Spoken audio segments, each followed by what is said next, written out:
हाय, good morning.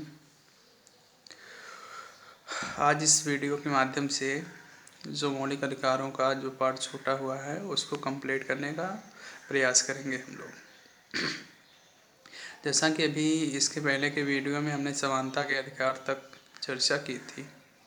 अब उसके बाद जो नया पार्ट आता है तीसरा मौलिक अधिकार, जिसको कहा जाता है शोषण के विरुद्ध अधिकार, और इसका वर्णन संविधान के अनुच्छेद 23 और 24 के अंतर्गत किया गया है। अनुच्छेद 23 में कहा गया कि भारत में अभी तक जितने भी व्यवहार या लोगों से जबरन काम कराया जाता था उस प्रथा को समाप्त किया जाएगा। अभी तक हमारे देश में देखा गया है कि प्राचीन काल में आप लोगों ने नाम सुना होगा बंधुआ मजदूरी प्रथा, जिसमें कुछ लोगों को जो जमींदार होते थे, साहूकार होते थे या जो ऊंची ब्याज पर पैसा देते थे वह उनको पहले पैसा देते थे ब्याज पर, और फिर उसकी ब्याज की रकम इतना ज़्यादा होती थी कि वह उसको नहीं चुका पाता था और वह उनके यहाँ पर बंधुआ मजदूर के रूप में कार्य करने लगता था। और उसकी मजदूरी जो इतनी कम होती थी और ब्याज का दर इतना ज़्यादा होता था कि उसका पूरा उम्र वहाँ पे बीत जाता था, लेकिन वह अपने उस ब्याज से मुक्त नहीं हो पाता था। और उसकी मृत्यु के बाद उसके जो बच्चे होते थे वो भी उसके वहाँ पे बंधुआ मजदूर के रूप में कार्य करने लगते थे। तो इस प्रकार से क्या हो रहा था, समाज के एक वर्ग द्वारा दूसरे वर्ग का शोषण हो रहा था, उससे अत्याचार हो रहा था। तो इस कुव्यवस्था को समाप्त करने के लिए इस अनुच्छेद में प्रावधान किया गया, यानी अनुच्छेद 23 में बंधुआ मजदूरी का उन्मूलन करने का प्रयास किया गया। आपका अगला पार्ट है अनुच्छेद 24। अनुच्छेद 24 में कहा गया कि 14 वर्ष तक की उम्र के बच्चे जो होंगे उनको किसी भी ऐसे जोखिम भरे कारखाने पर या कहीं पर भी काम पर नहीं लगाया जा सकता जहां पर उनके जान को जोखिम हो, जान को खतरा हो। आपने देखा होगा कि बहुत सारे बच्चे होटलों में काम करते हैं या ऐसे बहुत सारी फैक्ट्रियां हैं, जैसे पटाखे बनाने की फैक्ट्रियां हैं या गुटके बनते हैं, वहाँ पर काम करते हैं।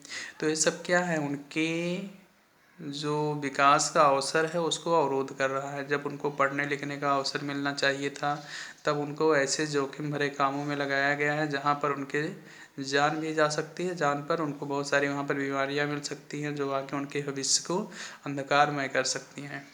तो इन सारी जो बाल शोषण हो रहा था इस पर भी रोक लगाने का इस अनुच्छेद के माध्यम से प्रयास हुआ। तो इस प्रकार इन दोनों अनुच्छेदों के माध्यम से जो समाज में शोषण का एक तंत्र स्थापित था उस पर लगाम लगाने का प्रयास किया गया। अगला अनुच्छेद आता है, अगला मौलिक अधिकार आता है धार्मिक स्वतंत्रता का अधिकार, जिसका वर्णन अनुच्छेद 25, 26, 27 और 28 के अंतर्गत किया गया है। इसको हम क्रम से देखेंगे। जैसा कि अनुच्छेद 25 में कहा गया कि प्रत्येक व्यक्ति को धार्मिक आज़ादी होगी और उसे अपने अंतःकरण के आधार पे किसी भी धर्म को मानने का, उसका अनुसरण करने का, उसका प्रसार करने का अधिकार होगा।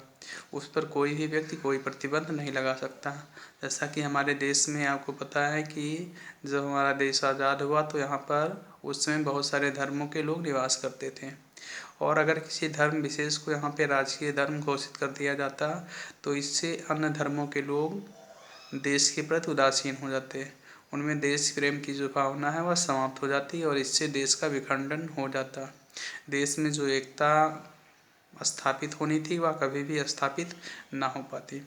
इसीलिए भारत को एक सेकुलर राज्य के रूप में स्थापित किया गया, धर्मनिरपेक्ष राज्य के रूप में स्थापित किया गया, और कहा गया कि भारत के प्रत्येक व्यक्तियों को उनके अंतःकरण के आधार पर धार्मिक आज़ादी प्रदान की जाएगी।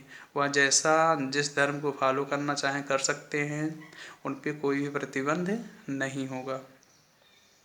अगला आता है अनुच्छेद 26। अनुच्छेद 26 में कहा गया कि प्रत्येक व्यक्ति को अपने आस्था के अनुसार धार्मिक संस्थाओं के प्रबंधन का अधिकार होगा। वह उसमें किसी भी प्रकार से कोई भी प्रबंधन कर सकते हैं, लेकिन ये प्रबंधन संवैधानिक प्रतिबंधों के अनुकूल होना चाहिए, यानी इसमें ऐसी कोई बात नहीं होनी चाहिए जिससे देश की एकता व अखंडता को खतरा पैदा होता हो। अगला था अनुच्छेद 27। इसमें कहा गया कि किसी भी व्यक्ति को ऐसा कर देने के लिए बाध्य नहीं किया जा सकता जिस कर का उपयोग किसी धर्म विशेष की उन्नति के लिए खर्च किया जाना हो, या फिर राज्य सरकार कोई भी ऐसा टैक्स नहीं लगा सकती जिससे प्राप्त पैसे का उपयोग वह किसी धर्म विशेष की उन्नति में करती हो। अगला अनुच्छेद है अनुच्छेद 28, जिसमें धार्मिक शिक्षा का और धर्म का संबंध दिखाया गया कि जो धर्म है उसकी शिक्षा कहाँ दी जा सकती है, कहाँ पे नहीं दी जा सकती है। तो जितने भी सरकारी शिक्षण संस्थान होते हैं वहाँ पर धार्मिक शिक्षा पर पूर्ण रूप से प्रतिबंध है, वहाँ पर कोई भी धार्मिक शिक्षा नहीं दी जाएगी। लेकिन अगर किसी निजी व्यक्ति ने किसी शिक्षण संस्थान को स्थापित किया है और वह सरकार द्वारा मान्यता प्राप्त है, तो वहाँ किसी व्यक्ति को अगर वह स्वयं अनुमति देता है धार्मिक शिक्षा लेने की, तो उसको वहाँ पे धार्मिक शिक्षा प्रदान की जा सकती है। इसी प्रकार से अगर कोई प्राइवेट संस्था है पूरी तरह से, तो वहाँ पर धार्मिक शिक्षा पर कोई भी प्रतिबंध नहीं है, वहाँ पे धार्मिक शिक्षा दी जा सकती है।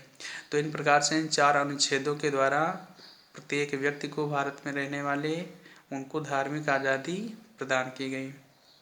अगला है अनुच्छेद संस्कृति व शिक्षा संबंधी अधिकार, जो अनुच्छेद 29 व 30 के अंतर्गत वर्णित है। अनुच्छेद 29 में कहा गया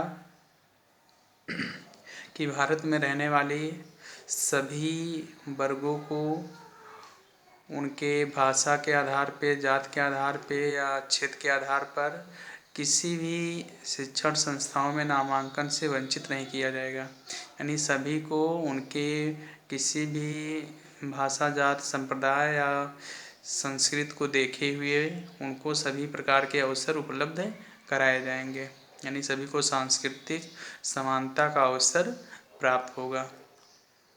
अगला अनुच्छेद 30 है, जिसमें कहा गया कि भारत में रहने वाले प्रत्येक अल्पसंख्यक समुदाय को अपनी मनपसंद शिक्षण संस्थाओं की स्थापना का अधिकार होगा और वह इसकी व्यवस्था अपने अनुकूल कर सकते हैं, इस पर कोई भी प्रतिबंध लागू नहीं होगा।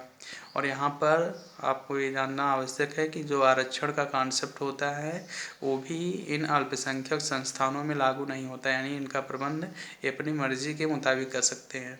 जैसे आप लोगों ने बहुत सारे जैन कॉलेज का नाम सुना होगा या मुस्लिम कॉलेज होते हैं, वहाँ पर जो आरक्षण का प्रावधान है वह लागू नहीं होता, यानी वो लोग आरक्षण देने के लिए बाध्य नहीं है। वो अपनी मर्जी से जितना एडमिशन चाहते हैं उतना ही करते हैं, जितना फीस चाहते हैं फीस का उतना निर्धारण कर सकते हैं। तो इस प्रकार इन अनुच्छेदों के माध्यम से जो मौलिक अधिकार हैं उनको सुरक्षित करने का प्रयास किया गया। अब एक जो सबसे इम्पोर्टेंट मौलिक अधिकार है अनुच्छेद 32, उसको अगली वीडियो में डिस्कस किया जाएगा और वह काफ़ी इम्पोर्टेंट भी है। वहाँ से बहुत सारे क्वेश्चन आपके आगामी परीक्षाओं के लिए बनते हैं। धन्यवाद।